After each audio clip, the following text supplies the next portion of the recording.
Vendeur à la sauvette, Nouaille assiégé. Alors c'est où? C'est où ce truc-là? C'est à Marseille? C'est... Ah oui, BFM Marseille. Donc il semblerait que ça soit à Marseille. Donc, comme qui dirait, il y a l'équivalent des puces qui s'organisent. Alors je sais pas, moi j'ai habité de nombreuses années Porte de la Chapelle et j'allais souvent à Porte de Guyancourt aux puces. Donc aux puces, vous avez les puces un petit peu huppées, avec ceux qui vendent des meubles, des œuvres d'art et compagnie. Donc c'est plutôt c'est quand même plutôt huppé. Et vous avez aussi, d'année en année, la misère est devenant de plus en plus importante, des puces, des cloches. Donc, alors ça peut aller donc de trucs récupérés d'électroménagers qui marchent ou qui marchent pas, récupérés dans des poubelles, remis à neuf. Mais c'est beaucoup plus triste. Vous en avez qui viennent et qui vendent de genre des yaourts, des jambons. On fait des trucs qui ont été récupérés je sais pas où, qui sont chauds, qui sont à température ambiante toute la journée. Donc c'est pas bon, c'est pas consommable. En tout cas, c'est pas consommable. En fait, c'est pas vendable. Voilà. Et il y a tout un business qui s'est organisé. Et ça, je vous parle de ça. La dernière fois que j'y suis allé, c'était peut-être il y a 5, 7, 8 ans, vous voyez. Donc, je pense que les années passant, la misère devenant encore plus importante, j'imagine même pas ce que c'est maintenant. Hein. Donc là, est-ce que c'est pas un truc comme ça qui s'organise à Marseille? Donc, vendeur à la sauvette, noyé assiégé. Bon, écoutons. Chaque jour, c'est le même balai, une cinquantaine d'individus qui déploient leur nappe au sol pour y exposer toutes sortes de marchandises au croisement de la rue d'Aubagne et de la rue. Ah oui, et puis j'ai un souvenir. Je me souviens des mecs qui vendaient des chaussures, mais t'en avais qu'une.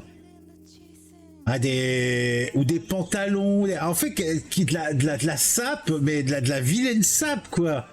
Truc de ouf.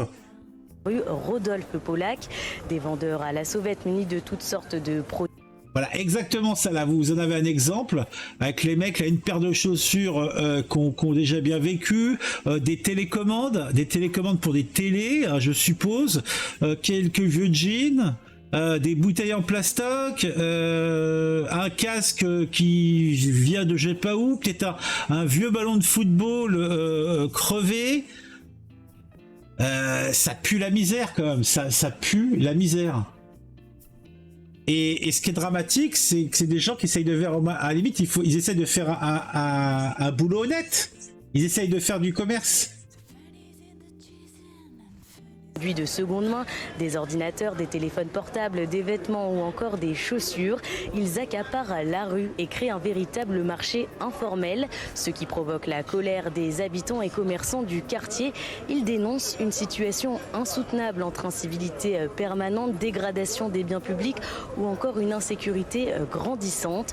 Pour cette habitante de la rue Rodolphe Polac, le quotidien est devenu infernal. Ils s'installent sur les marches. Il faut... Ah, cette bourgeoise. Ah, faut laisser sa place aux petits, aux 100 grades, hein? Non mais, c'est quoi cette histoire? Ah, mais on croit rêver, hein? Elle est née avec une cuillère en argent à la bouche et elle accepte pas que le petit, que le 100 grades fasse un petit peu de business au pied de son château fort? Négocier pour rentrer, pour sortir, il faut négocier pour passer dans la rue. Ça impacte la sécurité, ça impacte également la voirie, les ramasseurs de poubelles, etc. Les habitants et les commerçants du Bon, ils sont pas là tout le temps, hein? Et puis, qui pratiquent les mêmes techniques à Paris. Au puce, il y a les trucs de propreté qui passent avec les jets d'eau, hein? Bon, en fin de compte, les gens, s'ils passent avec leur, en plus, c'est l'équivalent de tank, hein, ces trucs-là. Tu peux pas, tu leur fais rien, hein, ces trucs-là. Donc, en plus, les gens peuvent gueuler, foutre un coup de pied dedans, ça changera rien. Tu sais, il y a 2 jets de flotte sur chaque côté. Crois-moi, la rue, elle va se libérer très très vite et très simplement. Aucune agressivité. La première fois, les mecs, ils vont perdre la moitié de leur matos, tant pis pour leur gueule. Les prochaines fois, dès qu'ils voient apparaître le bus, là, le truc de salubrité publique, là, ils foutront le camp direct. Donc, non, c'est... Faut pas déconner non plus. alerté à plusieurs reprises les pouvoirs publics afin de trouver une solution, mais pour l'heure sans succès. Pourtant, une brigade de centre-ville avait été créée en 2021 pour lutter contre ce type de délit. Une pétition a été mise en ligne le 7 août dernier pour délocaliser ces vendeurs à la... Ah, délocaliser.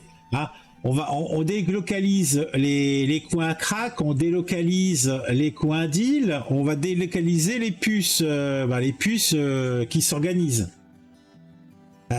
Non, mais qu'on leur octroie un espace, je sais pas, il doit y avoir un espace où ils feront pas chez grand monde, et puis en fait là réellement, en toute honnêteté, en fait moi je peux pas être contre ce type de choses, tout simplement parce que moi, à partir du moment où des gens essayent d'organiser un business quel qu'il soit, même si c'est un petit peu borderline, il y a au moins une volonté d'être dans une logique d'économie.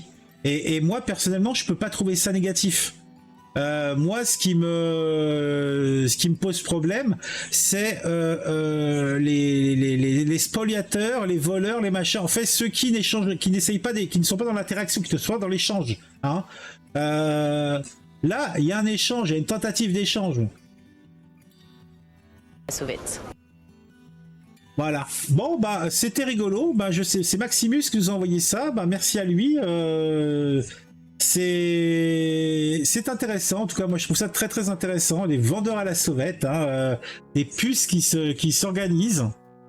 Donc, où est-ce qu'ils vont être installés? On aura peut-être le fin mot de l'histoire.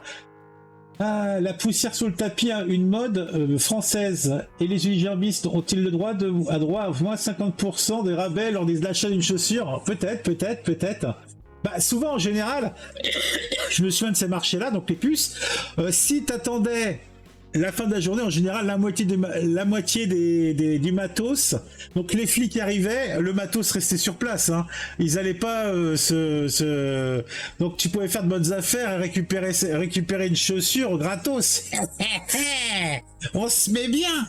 Ah. Et peut-être dans 3-4 mois, il y aura la deuxième chaussure va apparaître. Ah. Bon. Si vous avez apprécié cette vidéo, mettez un j'aime. On se retrouve très très vite. Si ce n'est pas encore fait, eh bien abonnez-vous, partagez autour de vous, mettez le j'aime, mettez le commentaire, etc. On se retrouve très très vite.